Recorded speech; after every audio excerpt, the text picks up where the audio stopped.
والله أنزل من السماء ماء فأحيا به الأرض بعد موتها إن في ذلك لآية لقوم يسمعون وإن لكم في الأنعام لعبرة نسقيكم مما في بطونه من بين فرث ودم لبنا خالصا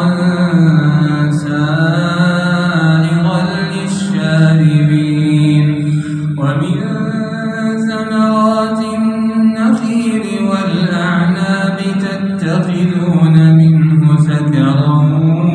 ورزقا حسنا إن في ذلك لآية لقوم يعقلون وأوحى ربك إلى النحل أن اتخذي من الجبال بيوتا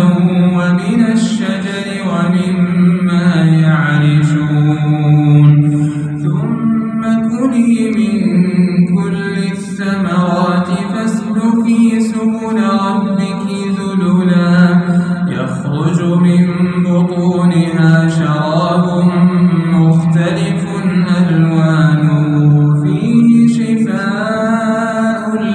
للناس إن في ذلك لآية لقوم يتفكرون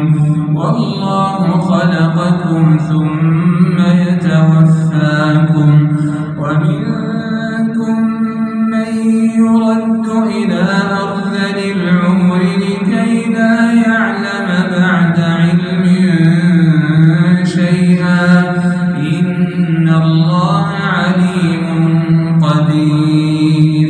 والله فضل بعضكم على بعض في الرزق فما الذين فضلوا براد رزقهم على ما ملكت أيمانهم فهم فيه سواء أفبنعمة الله يجحدون والله جعل لكم من أنفسكم أزواجا وجعل لكم من أزواجكم بنين وحفدة ورزقكم من الطيبات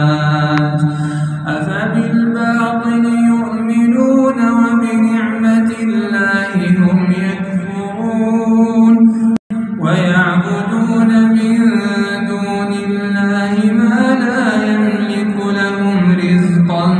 من السماوات والأرض شيئا ولا يستطيعون فلا تضربوا لله الأمثال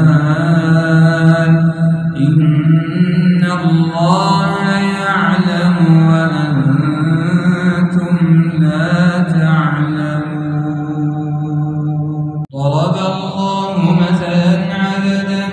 مملوكا لا يقدر على شيء ومن رزقناه منا رزقا حسنا فهو ينفق منه سرا وجهرا هل يستوون الحمد لله بل أكثرهم لا يعلمون وضرب الله مثلا الرجلين أحدهما أبكم لا يقدر على شيء وهو كل على مولاه أينما يوجهه لا يأتي بخير هل يستوي هو ومن يأمر بالعدل وهو على صراط مستقيم ولله غيب السماوات والأرض وما أمر الساعة إلا كلمح البصر أو هو أقرب إن الله على كل شيء قدير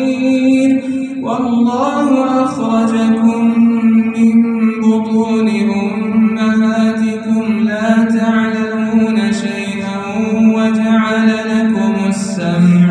وجعل لكم السمع والأبصار والأفئدة لعلكم تشكرون ألم يروا إلى الطير مسخرات في جو السماء ما يمسكهن إلا الله إن في ذلك لآية